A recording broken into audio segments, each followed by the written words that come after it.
Bueno, buenas tardes o buenos días, no sé cuándo verán este videito, me cambié los anteojos.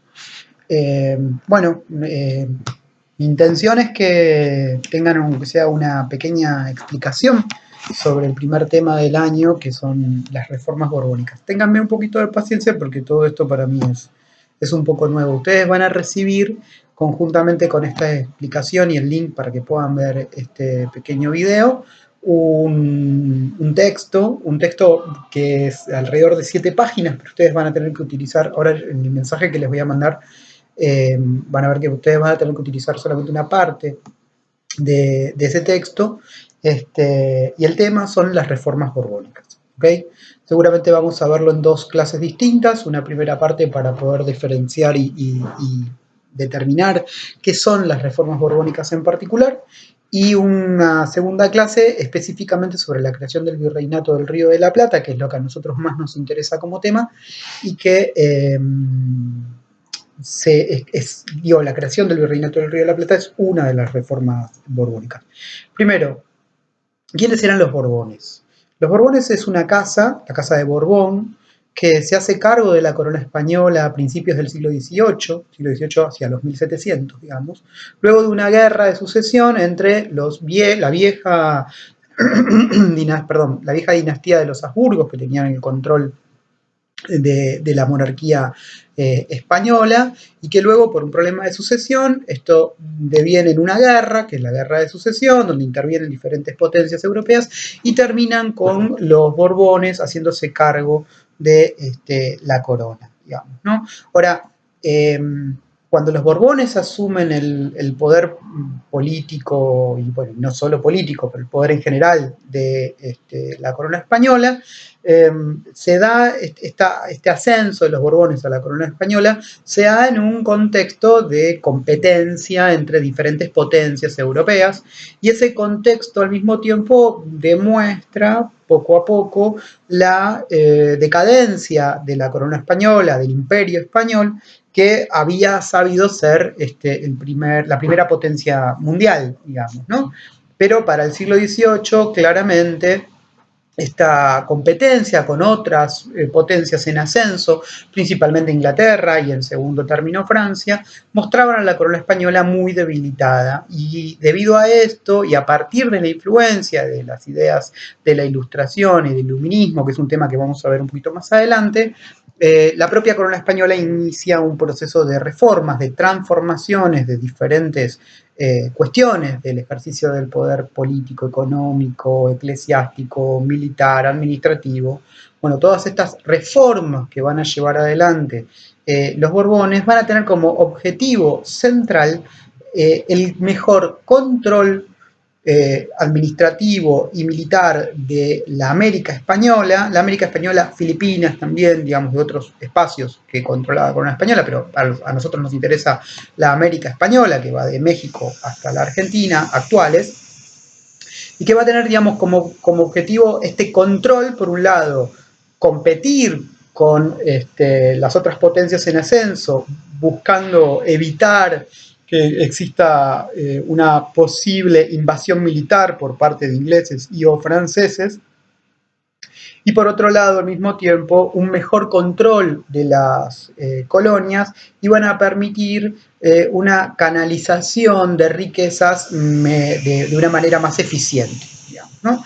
Porque el problema con las colonias es que debido a cuestiones que tienen que ver con la propia burocracia, con los propios, aquellas personas que ejercen el poder político en las colonias, de alguna manera llevaban adelante una serie de mecanismos, muchos de estos corruptos, digamos, ¿no?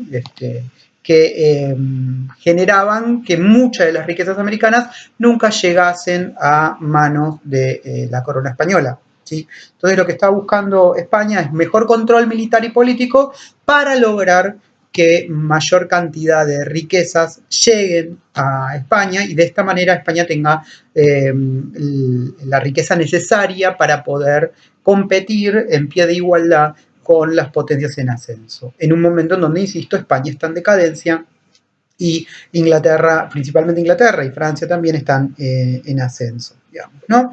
A ver, Uno podría decir que hay diferentes tipos de reformas, ¿ok? Uno podría decir que hay reformas político-administrativas, reformas de tipo militar, religiosas y económicas, ¿ok?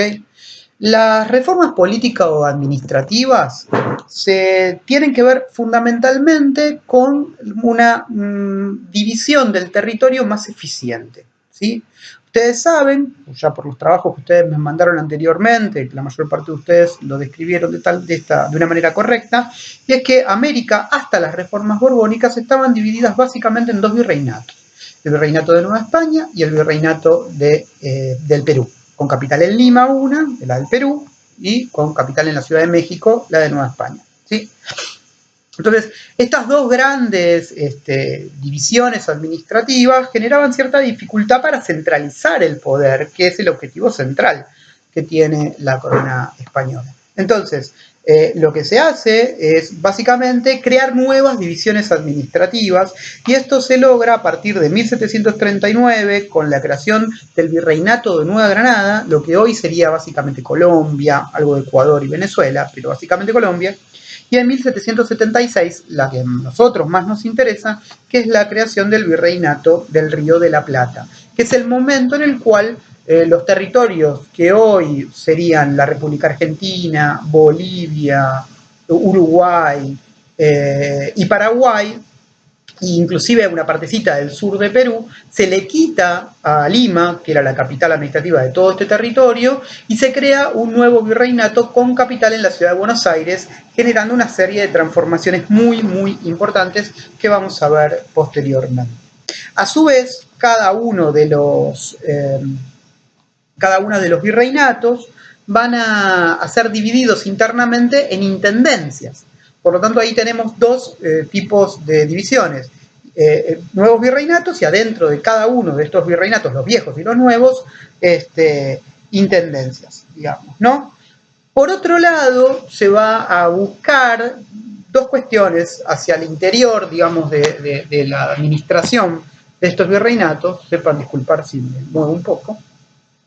Que es básicamente, por un lado, tratar de limitar el acceso a cargos políticos por parte de criollos, ¿sí? Lo que se busca es que peninsulares, españoles, nacidos en España, ocupen los cargos principales, ya que la corona entiende que los españoles nacidos en la península iban a tener mayor lealtad hacia la corona, iban a limitar prácticas de tipo corrupta, digamos, ¿no?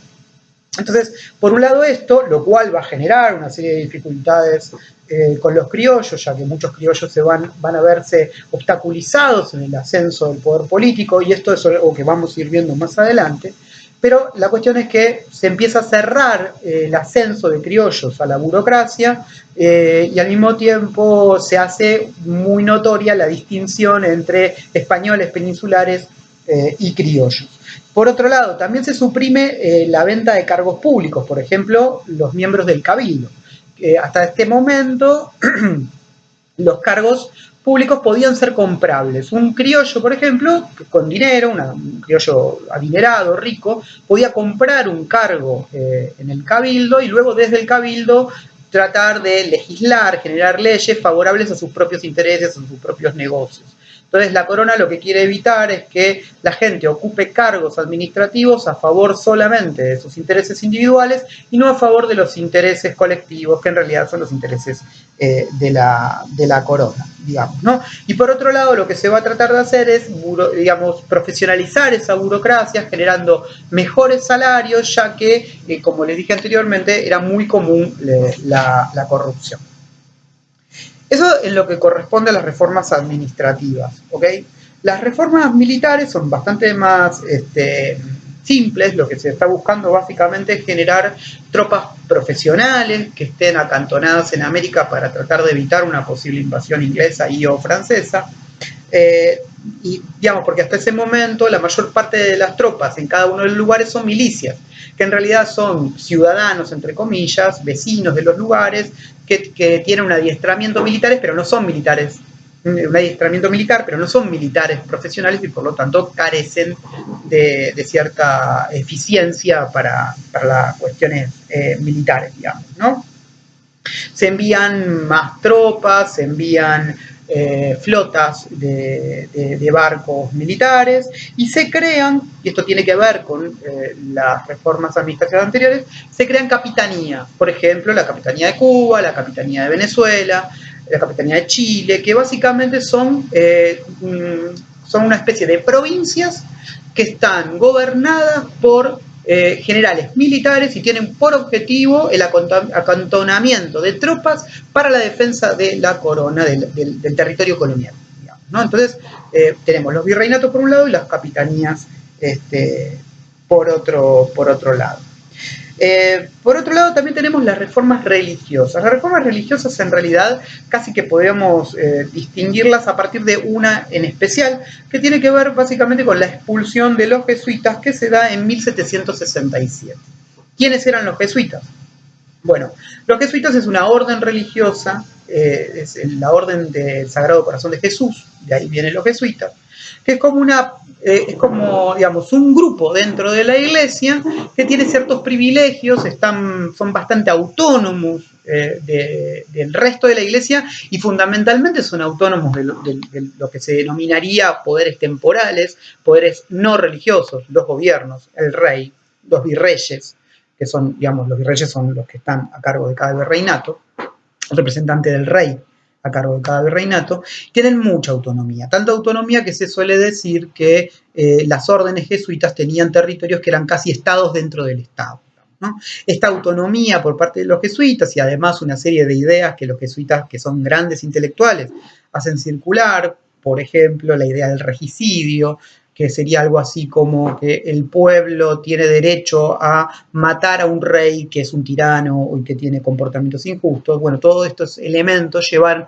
a la corona a echar, a la corona española, a echar a los jesuitas de territorio peninsular y de América, y la corona se queda con una serie de tierras y riquezas que tenían los jesuitas, que eran muchas, digamos, ¿no? Acá en lo que hoy es la República Argentina tenemos todavía en la zona de Misiones, lo que, digamos, lo que eran las misiones jesuíticas, lo que queda de las misiones jesuíticas, que hoy es un museo, digamos, ¿no? Donde se puede ver parte del esplendor de ese periodo, pero había estancias jesuíticas en Córdoba. Aquel que fue a Córdoba quizás haya visto alguna de las estancias jesuíticas en Córdoba, en Tucumán, Santiago del Estero, y que manejaban mucha riqueza, muchos esclavos, y todo eso le queda en las arcas del Estado, ¿no? Y por último, las reformas económicas, las más importantes en algún punto, junto con la política administrativa, digamos, ¿no? Lo que busca la corona, como dije anteriormente, es recaudar más dinero. Y para recaudar más dinero se necesitan una serie de transformaciones. Primero, transformar el sistema comercial. Ustedes se acuerdan que hasta las reformas borbónicas tenemos el monopolio español del comercio con América, o sea que solamente se puede comerciar con casas españolas, y este monopolio llevaba a que desde el puerto de Cádiz salían barcos que podían ir solamente a unos pocos puertos habilitados en América, por ejemplo Portobelo, por ejemplo Cartagena, por ejemplo Veracruz, y de ahí se distribuían las mercancías que venían de Europa, y de esos mismos lugares se iban los metales preciosos que salían de América, ¿sí?